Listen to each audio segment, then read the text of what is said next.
Pemprov DKI Jakarta, saudara telah memperpanjang status PSBB setidaknya hingga akhir Juni ini. Meski pembatasan sosial tetap berlaku selama masa transisi, Pemprov DKI mulai melonggarkan beberapa sektor walaupun protokol kesehatan tetap diterapkan dengan tegas. Apalagi masih ada 66 RW di wilayah Jakarta Raya yang masuk kategori zona merah. Data kasus corona di DKI Jakarta per hari ini, pasien positif corona bertambah 76 kasus, sehingga totalnya menjadi 7.766 kasus. Sementara total pasien yang sembuh hari ini sebanyak 2.751 orang dan yang meninggal sebanyak 524 orang. Memasuki masa PSBB transisi, tim gugus tugas dan Pemda DKI Jakarta telah membuat aturan main pembukaan sejumlah fasilitas publik. Pada pekan pertama, dari tanggal 5 hingga 7 Juni, fasilitas publik seperti tempat ibadah, fasilitas olahraga outdoor, hingga transportasi publik kembali dibuka dengan pembatasan pengunjung setengah dari kapasitas gedung atau kapasitas moda transportasi. Memasuki pekan yang kedua dari tanggal 8 hingga 14 Juni, giliran sektor perkantoran, pertokoan hingga ojek online yang diperbolehkan beroperasi dengan tetap menerapkan protokol kesehatan. Lalu di pekan ketiga dari tanggal 15 hingga 21 Juni, Pemprov DKI Jakarta memperbolehkan pusat perbelanjaan hingga taman-taman rekreasi untuk dibuka kembali. Adapun syarat yang wajib diterapkan, salah satunya kapasitas hanya boleh diisi separuh kapasitas lokasi. Di masa transisi, semua peraturan mengenai sanksi pelanggaran pembatasan tetap diberlakukan. Bahkan jika terjadi lonjakan kasus positif corona selama masa transisi, Pemprov DKI Jakarta akan menghentikan kegiatan ekonomi dan kembali memberlakukan PSBB masif. Lalu apa kesiapan serta kewaspadaan pemerintah di DKI Jakarta memasuki masa PSBB transisi di tengah penyebaran COVID-19 yang belum mereda? Kita akan bahas setelah tayangan yang ini. Setelah 3 kali mengalami perpanjangan masa pembatasan sosial berskala besar PSBB, Ibu Kota DKI Jakarta hari ini memasuki masa transisi PSBB yang akan dievaluasi pada akhir Juni 2020. Gubernur DKI Jakarta Anies Baswedan tetap meminta masyarakat disiplin menjalankan protokol kesehatan. Anies menyebut jika hal ini tidak dihiraukan, maka dipastikan potensi penyebaran virus corona baru akan terjadi. Jadi di masa transisi ini ada 4 hal utama yang harus selalu diingat dalam kegiatan apapun. Nomor 1, hanya yang sehat yang keluar dari rumah. Yang tidak sehat tetap di rumah. Yang kedua, gunakan masker. Masker ini selalu dipakai dalam kegiatan apapun. Yang ketiga, selalu jaga jarak. Dalam kegiatan apapun, dalam interaksi apapun, jaga jarak. Minimal 1 meter. Yang keempat adalah mendatangi tempat manapun harus melihat bila sudah lebih dari separuh kapasitas, maka jangan masuk. Dan bagi pengelola lokasi, sadari hanya 50% kapasitas. 4 prinsip. Di masa transisi PSBB ini sudah banyak warga Jakarta yang beribadah sholat Jumat. Kendati sudah diperbolehkan melaksanakan sholat Jumat, sejumlah masjid tetap menerapkan syarat protokol kesehatan beribadah kepada para jemaahnya, seperti memakai masker dan menjaga jarak fisik dengan mengatur jarak shaf antar jemaah. Selain tempat ibadah, sejumlah sarana transportasi umum di Jakarta mengalami lonjakan penumpang, seperti kereta rel listrik KRL yang mengalami lonjakan penumpang sebesar 13% dalam 3 hari terakhir. PT Kereta Komuter Indonesia KCI pun memuat sejumlah aturan baru di fase transisi PSBB ini, seperti larangan penumpang berbicara baik secara lisan ataupun melalui telepon, balita tidak diperbolehkan naik KRL, serta penumpang lansia yang hanya boleh naik KRL di luar jam sibuk. Moda Raya Terpadu atau MRT juga hari ini sudah beroperasi. Di hari pertama masa transisi PSBB Jakarta, MRT beroperasi sejak pukul 5 pagi hingga 9 malam. Sedangkan di akhir pekan, pukul 6 pagi hingga 8 malam. Proses persiapan hari Jumat ini sampai ke tanggal 8. Tanggal 8 itu hari Senin, di mana pada saat itu kantor-kantor akan mulai buka 50%. Nah, dalam proses ini kita mulai mempersiapkan. Tadi malam kita berkoordinasi dengan pemerintah provinsi untuk melihat hari Jumat ini kita pakai sebagai fase persiapan. Kita mengoperasikan kereta jalur normal jam 5 sampai jam 9. dengan 7 kereta, belum 14 kereta. Jadi 7 kereta headway-nya 10 menit, kemudian kita akan lihat tren penumpangnya seperti apa. Memang kalau Arus lalu lintas di sejumlah ruas jalan ibu kota hari ini terpantau padat di jam-jam sibuk. Bahkan kemacetan terjadi di Jalan Dewi Sartika, Jakarta Timur dari arah Cililitan menuju Kampung Melayu dan Kalibata. Sayangnya, kemacetan ini diperburuk dengan kondisi banyaknya pengendara yang tidak mematuhi protokol kesehatan berkendara, salah satunya dengan mengenakan masker. Seperti yang tampak di titik pengecekan Simpang 5, Senen, Jakarta Pusat. Kebanyakan masker, Pak. Saya tidak mau menggunakan masker. Masker ya. Untuk sanksi Pak, gimana Ya. Pak? Ada perubahan untuk sanksi? Sanksi perubahan itu tetap sanksi sosial. Membersihkan sarana umum. Berupa apa Pak? Ya berupa nyapu jalan, trotoar. Ya. Hari pertama penerapan PSBB masa transisi, petugas gabungan menertibkan pedagang kaki lima di Pasar Tanah Abang, Jakarta Pusat karena tidak mematuhi aturan protokol kesehatan seperti menggunakan masker dan menjaga jarak. Berdasarkan aturan PSBB masa transisi, Pemprov DKI Jakarta baru akan membuka pasar non-pangan, pusat perbelanjaan dan mal pada 15 Juni mendatang. Tim Liputan, Kompas TV, Jakarta. Hal apa saja yang perlu diperhatikan dan diawasi dalam masa transisi pembatasan sosial di Ibu Kota DKI Jakarta? Kami bahas hal ini bersama Wakil Ketua Fraksi Partai Gerindra DPRD DKI Jakarta, Andika, dan anggota fraksi PDI Perjuangan DPRD DKI Jakarta, Joni Simanjuntak. Selamat malam, Bung Andika. Selamat malam, Bung Joni. Selamat malam, Mbak Taufik. Dua-duanya sehat ya? Alhamdulillah sehat, Mbak. Saya mau ke Bung Andika terlebih dahulu dong. Bung Andika, warga Jakarta ini masih banyak yang belum patuh protokol kesehatan, tapi saat ini sudah masuk masa transisi PSBB. Kalau Anda meresponsnya seperti apa? Ya inilah, makanya kita namakan transisi PSBB, tidak langsung masuk ke new normal. Kenapa demikian? Karena bagaimanapun juga sosialisasi masih perlu ditingkatkan. Pembukaan secara bertahap ini juga harus kita lakukan.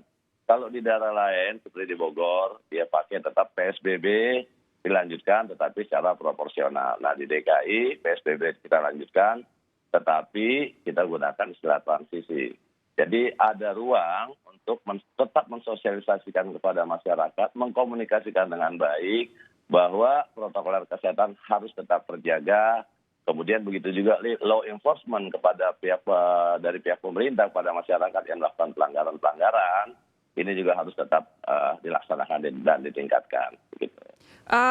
Pak Anies beberapa kali menyatakan bahwa angka reproduksi untuk COVID-19 ini R0 atau R0 ini sudah di bawah angka 1. Memang sudah lebih bagus dibanding beberapa waktu yang lalu. Tapi bagaimanapun juga COVID ini kan virus yang sebenarnya tidak terlalu kuat tapi sangat-sangat cerdas. Sehingga bisa membuat orang-orang yang sehat jadi carrier untuk orang-orang yang lainnya. Apakah menurut Anda ketika saat ini kondisinya seperti ini menuju masa transisi, membuka beberapa sektor-sektor itu tidak terlalu tergesa-gesa, Bung Andika? Saya rasa semuanya sudah melalui proses pertimbangan dan melalui proses kajian-kajian. Dan ini kita katakan bahwa kenapa kita menggunakan PSBB transisi, bukan langsung ke new normal. Kenapa? Karena memang sudah melalui proses kajian. Kita harus mengedepankan terkait masalah rasa aman, sehat untuk masyarakat, tetapi juga kita tidak bisa mengesampingkan produktivitas masyarakat. Sehingga langkah inilah yang diambil, transisi ini yang diambil supaya bisa dilakukan evaluasi-evaluasi untuk tahap-tahap berikutnya. Artinya bahwa semuanya sudah melalui proses pertimbangan, semuanya sudah melalui proses kajian. Sehingga langkah ini diambil, semua pihak harus ikut berperan serta di dalamnya. Saling mengingatkan satu dengan yang lainnya agar tidak kembali grafiknya menanjak, produktivitas masyarakat, produktivitas kegiatan dalam rangka peningkatan ekonomi bisa tumbuh kembali. Sekali lagi ini memang tidak terlalu tergesa-gesa, tetapi sekali lagi kita harus saling mengingatkan, perlu dikomunikasikan dengan baik antara satu dengan yang lainnya. Tentunya kami juga bagian dari pemerintahan daerah tidak henti-hentinya menyampaikan kepada masyarakat bahwa ini jangan dijadikan sebagai suatu hal yang bersifat euforia. Yeah. Seolah-olah ini sebagai suatu kebebasan yang sudah lama-lama dinantikan, sehingga kita lupa bahwa ada hal-hal yang memang harus kita perhatikan dalam menghadapi pola hidup baru mendatang. seperti itu. Bung Joni, saya minta tanggapan Anda dong dari hari ini mulai masa transisi PSBB dan tadi apa yang dinyatakan oleh Bung Andika. Baik, terima kasih. Penggunaan istilah PSBB transisi itu menurut saya ya dengan gaung new normal yang diperkenalkan oleh pemerintah pusat sebenarnya kan nuansanya sama saja, tidak ada bedanya. Ketika kita masuk ke era new normal bukan dikatakan juga langsung terbuka, ya protokol kesehatan masih tetap ketat, ada tahapan-tahapan juga dan sebagainya. Oleh karena itu saya pikir penggunaan istilah-istilah baru ya janganlah kita gunakan, itu kan bisa membingungkan masyarakat. Jadi menurut Anda, kalau dari Anda sendiri yang tepat apa dong? Langsung, kalau new normal begitu? Ya kita katakan new normal, tetapi tetap dengan protokol kesehatan yang intinya adalah pemakaian masker, physical distancing, menghindari kerumunan atau di rumah saja, kalau tidak penting, ya kemudian juga cuci tangan. Tetapi dengan penegakan aturan yang lebih tegas. Bung Joni, Dan juga kita lihat begini, tanpa PSBB transisi juga bahwa memasuki katakanlah pelonggaran PSBB yang kalau pemerintah pusat mengatakan new normal itu adalah suatu hal yang niscaya, ya. Makanya saya katakan tadi bagaimana bidang-bidang tertentu itu harus dibuka, tapi ada hal-hal lain juga masih tertutup. Hanya memang menjadi catatan saya adalah ketika sekarang ada memasuki era new normal sekarang ini, ya, atau menurut istilah Pak Gubernur PSBB transisi itu, ya, jangan juga terlalu berlebihan menanggapinya. Contoh, ya, seperti mal dan sebagainya. Mal dan sebagainya itu adalah sebuah pasar yang memang boleh dikatakan mereka itu lebih siap. Mereka itu sudah siap untuk membuka dengan protokol kesehatan yang lebih ketat. Yang harus diperhatikan sebenarnya dalam pengawasan adalah pasar-pasar tradisional, ya seperti Tanah Abang kemarin, ya. Jangan sampai terjadi kembali. Itu dia. Yang ingin saya tanyakan adalah ketika sudah ada gaung frasa new normal, tatanan normal baru, seolah-olah ada euforia sehingga masyarakat banyak yang mengabaikan aturan-aturan PSBB, aturan-aturan protokol kesehatan untuk ke pasar Tanah Abang, ke pasar Jatinegara dan beberapa pasar di wilayah DKI Jakarta. Apakah menurut Anda kalau kemudian dibikin transisi ini bukan malah justru membuat masyarakat jadi ekstra hati-hati karena nama depannya masih PSBB? Saya pikir persoalan nama apa sih itu, yang paling penting adalah dalam implementasi. Saya mengakui ketika sekarang dibuat dalam strategi ya penanganan COVID ini, pihak Pemprov DKI Jakarta sudah oke. Tetapi yang miskin adalah dalam pelaksanaan. Bisa kita lihat misalnya, kayak kemarin itu, ya, memang apa bedanya ada PSBB dengan tidak PSBB? Yang patuh itu adalah mal, sekolah, kantor-kantor. Tapi pada level masyarakat itu nggak jalan. Jadi ketika dikatakan bahwa kita buat seperti ini dan sebagainya, tidak di level masyarakat bawah tidak jalan. Harusnya menurut saya, Pak Gubernur ataupun pihak-pihak terkait itu turun tuh ke pasar-pasar. Lihat, sedikit pun tidak ada dilaksanakan. Di level masyarakat diganggang orang berkumpul sedemikian rupa tanpa pakai masker. Itu yang perlu dicermati, bukan mal. Makanya saya mengatakan juga kalau mal di sana, mal itu sudah bisa dibuka sekarang, ngapain harus terbuka? Bung Andika silakan tanggapan Anda. Begini. Saya rasa Bung Joni mesti membaca sejarah juga. Gregory McNabb ini memberi nama new normal yang pertama kali mempopulerkan istilah new normal. Dan ini diberlakukan pada saat terjadi krisis ekonomi 2007-2008 dan berkelanjutan di 2012. Ini diberikan kepada para pengusaha untuk bisa cepat rebound. Tapi permasalahannya ini hanya permasalahan ekonomi saja. Berbeda halnya dengan permasalahan yang ada di kita terkait masalah kesehatan yang berimbas kepada masalah sosial dan ekonomi.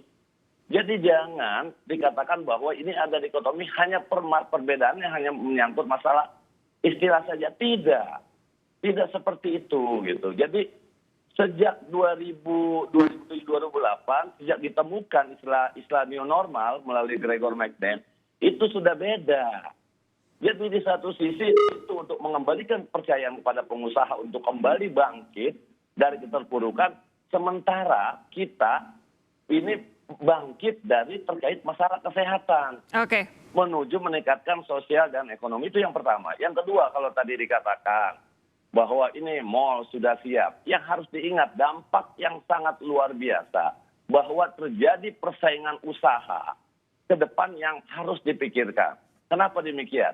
Para pemodal-pemodal besar akan mudah menerapkan yang namanya social distancing, akan mudah mengadakan protokol kesehatan dengan menyediakan semua peralatan yang dibutuhkan. Tetapi bagi pemodal-pemodal yang kecil, bagaimana mereka harus memikirkan menyiapkan alat-alat atau APD protokol kesehatan tersebut, sementara kecukupan modalnya saja tidak cukup. Inilah dibutuhkan yang namanya PSBB transisi. Tahapan-tahapan ini supaya bisa kita lakukan evaluasi 1 minggu, evaluasi 2 minggu, dan bahkan evaluasi 1 bulan ke depan. Nanti akan direspons oleh Bung Joni sesaat lagi. Saudara jangan kemana-mana, tetap bersama kami di Sapa Indonesia Malam.